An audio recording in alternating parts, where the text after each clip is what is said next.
A paz do Senhor aos nossos seminaristas, nós vamos para mais um vídeo aula, nosso seminário teológico do IBBC.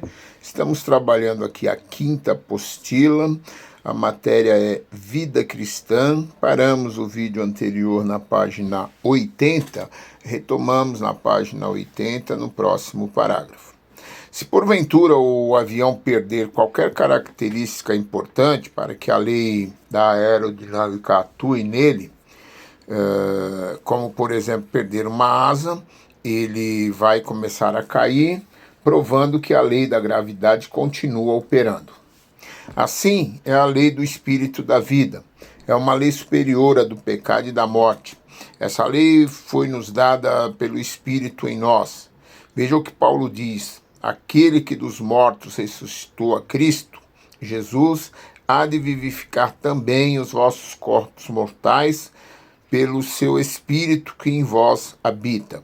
Portanto, irmãos, somos devedores não à carne, para vivermos segundo a carne, porque se viverdes segundo a carne, haveis de morrer. Mas se pelo Espírito mortificardes as obras do corpo, vivereis. Romanos 8, 11 e 13. A lei do Espírito da vida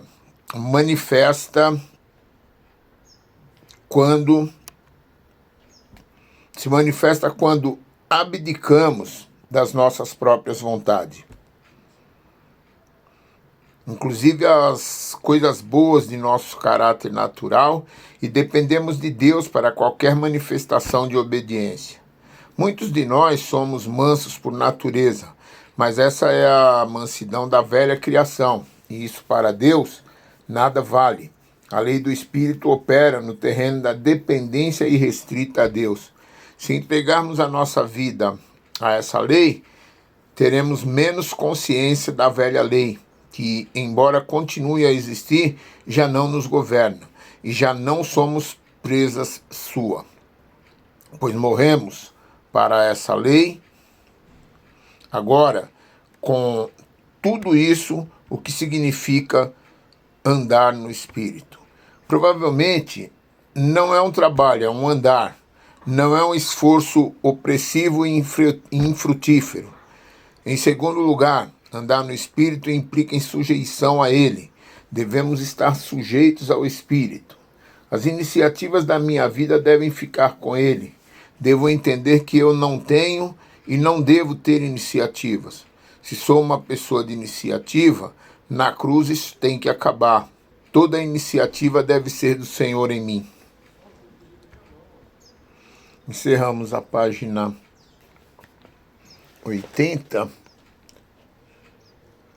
Entramos na página 81, enchendo-se do Espírito, a lição 3.2. Vamos lá. O batismo com o Espírito Santo não é a mesma coisa que ser cheio do Espírito Santo. Há duas palavras diferentes no Novo Testamento grego que são traduzidas para o português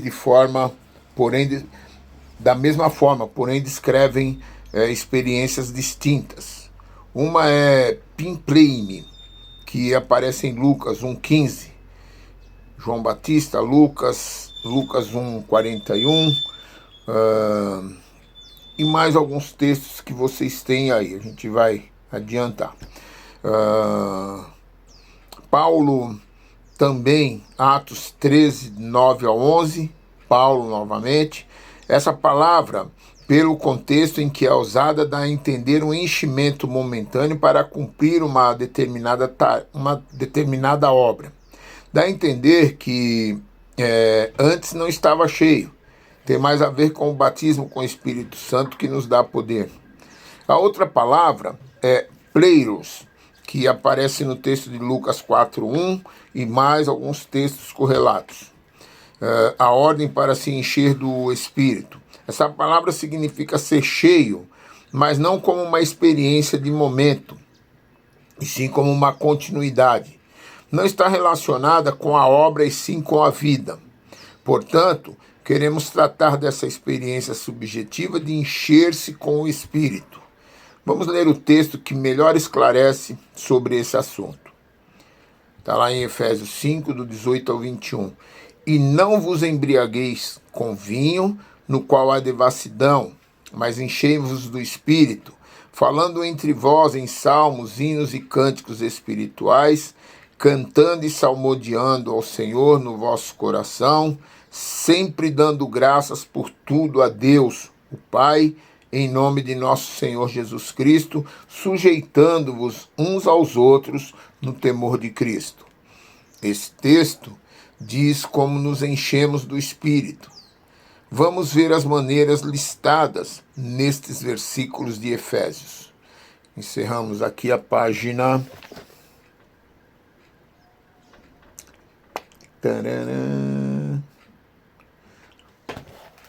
A página 81. Encerramos há algum tempo. Louvado seja Deus. Damos prosseguimento. Próxima página. Falando entre vós. Na página 82. A primeira coisa que devemos saber é que isoladamente não conseguimos ir muito longe. Veja que o texto diz, falando entre vós e não sozinho. Falar como?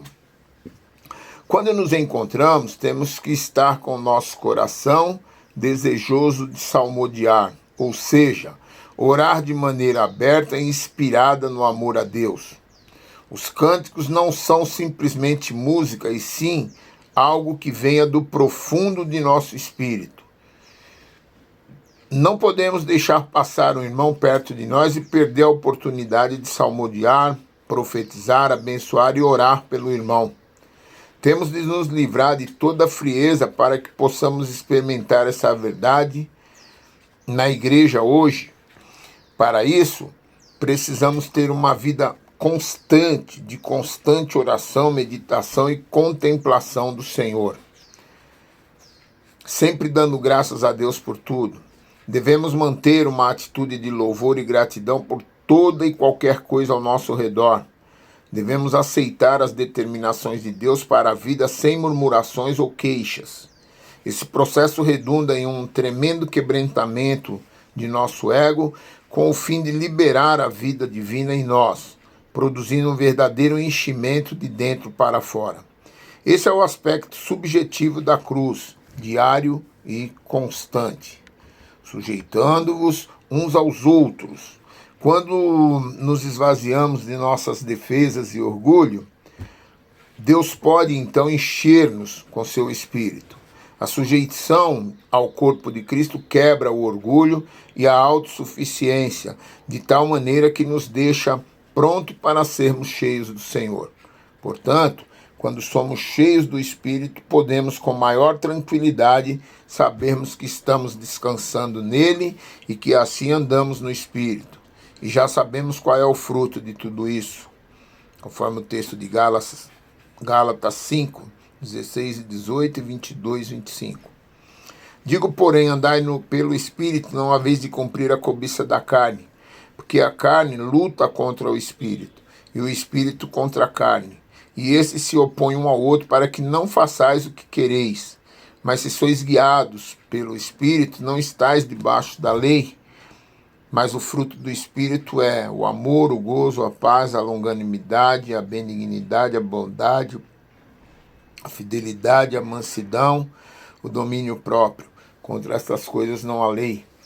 E os que são de Cristo Jesus crucificaram a carne com as suas paixões e concupiscências. Se vivermos pelo Espírito, andemos também pelo Espírito. Oh, glória! Passamos então para a página 84. Sangue de Jesus. Nós vamos encerrar esse vídeo porque eu perdi aqui. Não, voltamos, graças a Deus. Dei um toque errado na tela aqui. Perdão. Na página de número 84, lição 4, as bases da vida cristã. A necessidade da oração, da palavra, do jejum e a importância da igreja e do dinheiro. 4.1. O papel da oração na vida cristã. O que é a oração e qual é a sua importância? Conforme Filipenses 4:6 e Mateus 7, do 7 ao 11. A. Deus conhece todas as coisas, mas Ele quer que lhe peçamos. Deus não quer agir sozinho, Ele quer que seus filhos trabalhem com Ele através da oração. Pela oração trabalhamos com Deus pelo cumprimento da sua vontade. B. Isso funciona assim. Deus concede a vontade, Ele revela a sua vontade, o homem pede a Deus por sua vontade, Deus cumpre a sua vontade. Esse é um princípio que Deus estabeleceu para cumprir a sua vontade. Ele espera que seus filhos lhe peçam, do contrário, a vontade de Deus não se cumprirá. Devemos pedir em nome de Jesus. Pedir no nome de Jesus é pedir em lugar dele, isto é, de acordo com os interesses dele, pedir o que ele pediria, porque essa é a sua vontade. Lição 4.1.2. Como Jesus ensinou a orar. A. Sinceridade. B. Simplicidade. C. Humildade. D. Persistência. E. Intensidade. Lição 4.1.3. Alguns conselhos práticos. A. Orar sozinho. Tenha um tempo específico para a oração. O melhor horário para a maioria das pessoas é pela manhã, quando existe silêncio e não se começou nenhuma atividade. Encerramos, então, a página 8.4. Entramos na página 8.5.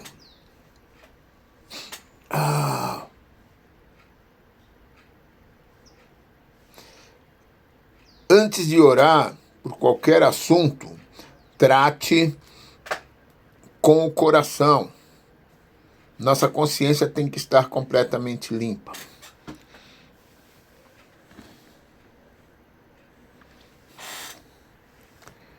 Faça uma lista de oração prática e específica.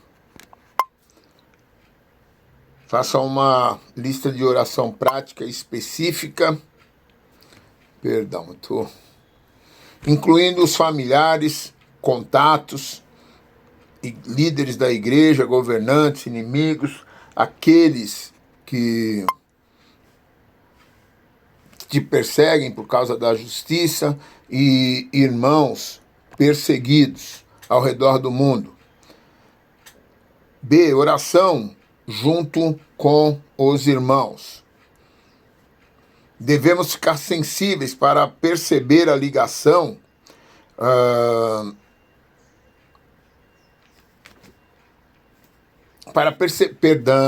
perceber a direção e a carga do Espírito Santo. Todos podem orar por um mesmo assunto até que tenhamos coberto todos os detalhes. Todos devem participar. Esse aspecto é importante porque a oração da igreja é primordial para o cumprimento do propósito de Deus. Coisas importantes aconteceram quando a igreja orava junto. Veja só. Eles receberam o batismo com o Espírito Santo em Atos. O lugar onde estavam tremeu durante a oração e todos foram cheios do Espírito Santo. Pedro foi libertado da prisão em Atos 15:12. Paulo e Barnabé são chamados para o apostolado em Atos 13. Quando nos reunimos com outros irmãos para orar, se dá oportunidade para a operação dos dons do Espírito. Conforme 1 Tessalonicenses 5:17, orai sem cessar. Não andeis ansiosos por coisa alguma, antes em tudo sejam os vossos pedidos conhecidos diante de Deus, pela oração e súplica, com ações de graças, e a paz de Deus, que excede todo entendimento, guardará os vossos corações e os vossos pensamentos em Cristo Jesus. Encerramos a página 85, entramos na página 86, com o papel da palavra na vida cristã. Ele te humilhou e te deixou te deixou ter fome, e te sustentou com o maná que tu não conhecesse, nem teus pais o conheceram, para te dar a entender que nem só de pão vive o homem, mas de tudo que procede da boca de Deus. Deuteronômio 8:3. O que a palavra de Deus produz em nós? Orientação, estabilidade, sabedoria, vitória contra o pecado, paz, esperança e revelação. O que nós devemos fazer com a palavra de Deus? Desejar, temer com tremor, examinar, buscar, guardar no coração, praticar e ensinar. Lição. Todos esses conceitos são acompanhados de um versículo que você precisa, durante o estudo, buscar na Bíblia para firmar o ensinamento no seu coração, na sua mente. Lição 4.2.3, como devemos ler a palavra de Deus?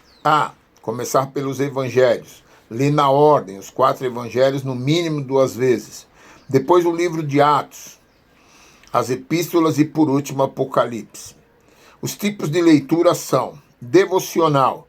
Nesse tipo de leitura, a ênfase está em particularizar a palavra, não levando em conta o aspecto histórico, doutrinário, etc.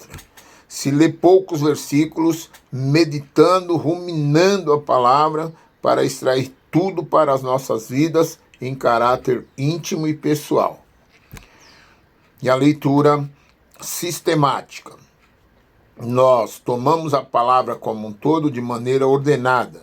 Deve-se ler capítulos para que não se perca o contexto.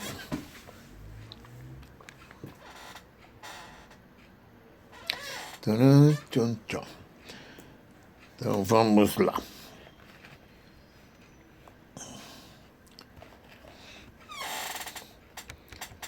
Prosseguimos. Estamos na página 87. C. Ler em oração, pedindo que o Espírito Santo descortine a palavra para nós. D. Memorizar as verdades centrais da palavra. E ler primordialmente o Novo Testamento, pois nele estão contidas as realidades e não as sombras. Devemos ter uma disciplina de leitura e meditação da palavra de Deus. Não devemos afrouxar nem um pouco nesse ponto. Quando nos distanciamos da leitura constante da palavra de Deus, corremos o risco de cair no fanatismo.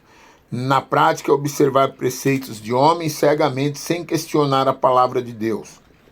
O misticismo, interpretar a palavra de acordo com as experiências espirituais subjetivas, espiritualidade sem fundamento. O sangue de muitos irmãos foi derramado para que a palavra de Deus, conforme temos conosco, pudesse ser preservada e chegar até nós. Inúmeras foram as tentativas de tirá-la de nós ou de ridicularizá-la. Porém, ela permanece como uma rocha perante tudo isso. Nós que cremos na restauração do Senhor, temos que ser, mais do que ninguém, fiéis à leitura constante da palavra, para que possamos receber revelação de Deus sobre a plenitude na Igreja de Deus. Encerramos a página 87. Vamos entrar na página 88. Lição ponto 43. O papel do jejum na vida cristã. Lição 43.1. Tipos de jejum. A. Normal. É a abstenção de alimentos sólidos e líquidos, com exceção de água, por 1 ou mais dias. B. Absoluto. É a abstenção total de comida e de água. Não deve durar muito tempo, pois é prejudicial à saúde. O jejum de Moisés e de Elias, absoluto por 40 dias, foi sobrenatural. E C, parcial, é uma restrição na dieta diária e não uma abstenção completa. Lição 4.3.2. Propósitos do jejum. Vamos aos propósitos do jejum. A, santificação individual. B, para que Deus nos ouça. C, para que Deus mude a direção das coisas. D, para soltar os cativos e derrotar Satanás. E, para receber revelação. E F, para subjugar o corpo. Nós paramos, então, na página de número 88 e damos prosseguimento no próximo vídeo, na página 89. Deus abençoe a todos. Boa aula.